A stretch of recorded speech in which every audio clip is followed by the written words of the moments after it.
Balsamics in Lemon Quartz.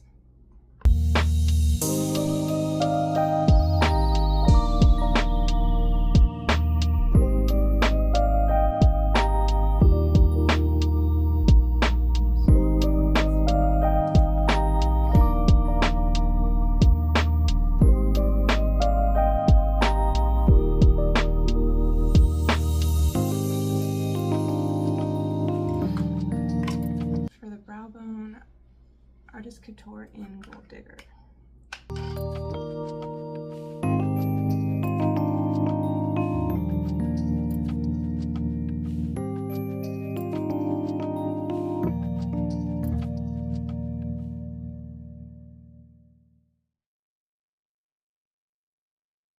Okay, so here is the look with my makeup finished.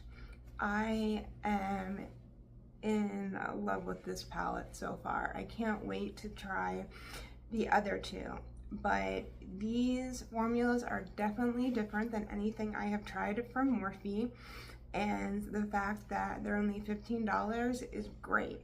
Now I don't feel like, as you can see, I had to use some other shadows from a different palette, but that doesn't really bother me. But these, especially this green one, these colors are gorgeous. And green isn't typically a color I would wear, but I love it. And definitely, yeah, I think you guys should check them out. All right, I'll see you later.